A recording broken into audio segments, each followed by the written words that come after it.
Hello, welcome to the Aston Martin stand at Geneva 2019, and behind me Aston Martin have just taken the covers off Project 003, their third installment of their mid-engine hypercar series.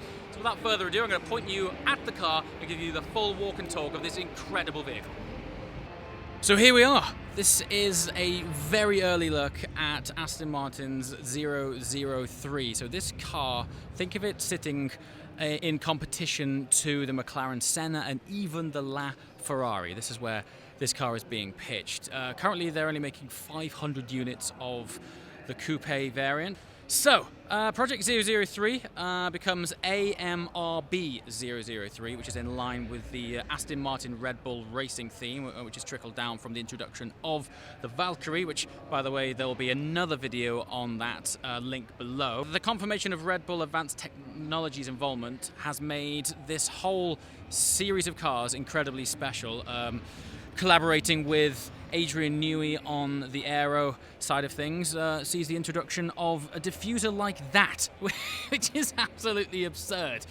So AM-RB 003, which I shall now abbreviate to 003, follows the Aston Martin Valkyrie and the Valkyrie AMR Pro as Aston's third mid-engine car. It's making its concept debut here at the 2019 Geneva Motor Show. I was told by Miles Nürnberger, a director of design at Aston Martin, that this is around about 80% complete even in its concept form. Interestingly, if you remember how Aston launched the Valkyrie, that car actually improved since its concept, and I've been told that the same will apply to this. It's only going to get better. So, some headline figures. The engine, and this is where it gets interesting. The car is going to feature Aston's new turbocharged V6 hybrid engine. So think high revving, massive torque from both turbocharged power and of course the electric assist. We don't have any power figures just yet. This is the very first look of a very early car, but don't forget this is sitting in competition with Senna and Ferrari and other brands' flagship hypercars, so this thing is really going to have to do the business. So the overall development of the car is led by Chief Engineer Fraser Dunn from Advanced Operations, and it's using RedBull Advanced Technologies, world-leading F1 modeling and simulation technology. I recently had the honor of driving the Valkyrie in RedBull Racing Simulator, and believe me, these guys know what they're doing. The video content on that is coming soon. So as with Valkyrie, Aston are really trickling down F1 technology, and the car will be strictly limited to just 500 coupes worldwide, but it's still sharing the same fundamental styling and aerodynamic philosophy with the Aston Martin Valkyrie. So 003 features pronounced front keel and larger rear diffuser. I think larger rear diffuser is somewhat of an understatement. This thing is straight off a Le Mans car. It's absolutely bonkers. But it will also benefit from next generation aircraft morphing technology. So in layman's terms, we're going to have a bendy wing. This wing here is active aero, but rather than it being a fixed wing which articulates, the skin and the shape of the wing itself actually morphs and articulates to create greater downforce. On this show car like that, it is just an example of the tech that morphs, but on the production version, the way that skin morphs will be much greater. So that tech is called FlexiFoil. It's developed by Flexis, and it's been validated by NASA, believe it or not, through extensive performance and acoustic flight testing. They are literally applying space tech to these cars, which seems quite fitting really for a car that is quite literally out of this world. I mean, just look at the styling on it. So heavily driven by downforce, as these massive sculptures of aero would suggest. We've got integrated cameras for wing mirrors, which is a functionality which has been adopted from Valkyrie, which conveniently sits just over there.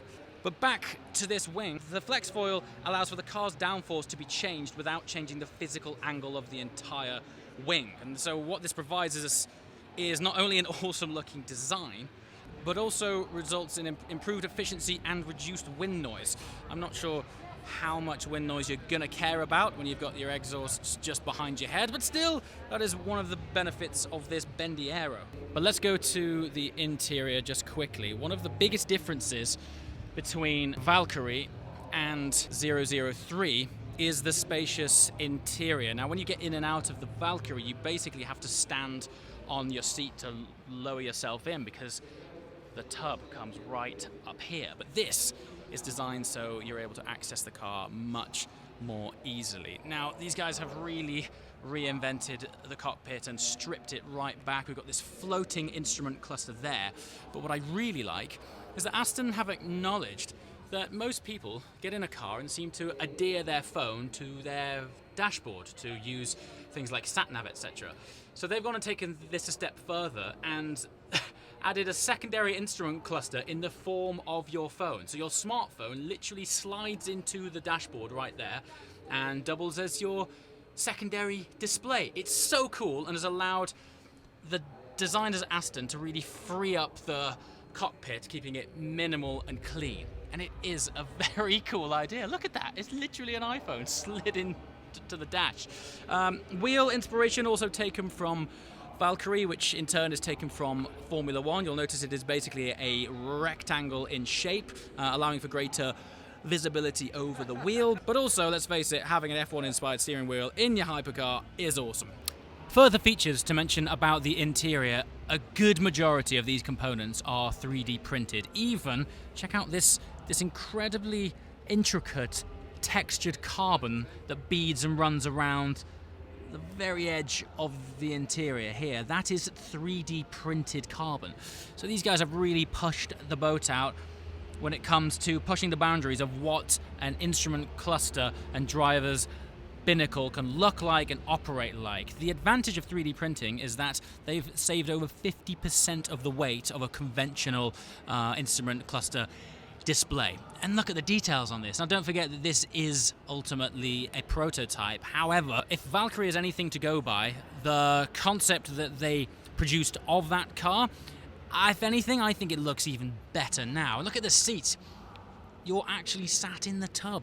These are just panels, just molded panels that sit very lightly against this carbon fiber tub.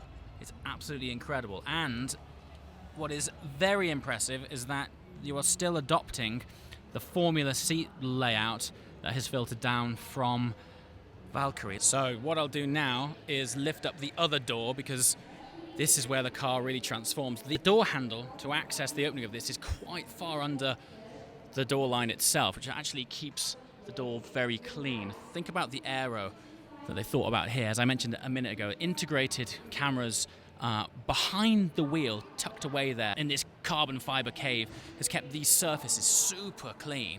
And then they've removed the door handle and fitted it right under here, so we can see when we open it, you can see immediately just how much more space and ease of entry there is compared with Valkyrie. But still, I mean, look at that. That whole, that's a carbon tub and a half. Look at that. I'm convinced this car is going to make the entire industry stand to attention. It is stunning. So there we have it. The very first look at 003, the third mid-rear engined hypercar from Aston Martin. For clarification, the first was Valkyrie, then Valkyrie AMR Pro, the track-only version, and now this incredible sculpture, limited to 500, V6 hybrid turbo. I cannot wait to discover the performance figures of this car. It just looks incredible. These guys right now, I think, are my favorite car brand in terms of making super bold waves across the industry. Just look at it. They are really stepping things on. Okay, let's move on to wheels, tires, brakes just quickly. Lightweight alloy wheels, central locking solution on these, very race car, and clad in Michelin. These are show tires, but no doubt they'll be Cup 2s, and then colossal carbon ceramic discs that clearly fill the entire wheel with these very posh silver-coated Aston Martin brake calipers. I know it doesn't seem like a big deal to say something's painted in silver, but the homologation rules when it comes to painting brake calipers is very strict. Now, this isn't a final production car, so we won't know if the brakes will be offered in silver or not, but right now it suits the theme of this car incredibly well. One interesting feature with regards to the engine is the introduction of the revolutionary Nexel sealed oil system, which facilitates oil changes in under 90 seconds.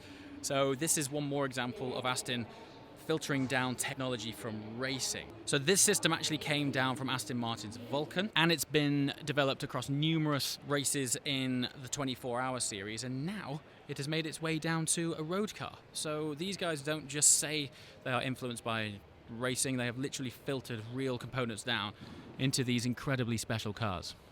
So there we have it, the first look at AM-RB 003. This is the third mid-engine hypercar installation from Aston Martin. It's absolutely incredible. Very, very early days. We're going to be following the story of this car as it unfolds. It's still in concept form right now, but it's very close to what the production car will be. And as I mentioned at the start, just like Valkyrie, it's going to evolve to become even better as they've learned and developed technologies which are going to filter down from Valkyrie into this car. So if you like this video, check out the links below because there's links to the other mid-engine supercar that Aston have launched at this show. As always, guys, thanks for watching. I shall see you next time. Ciao.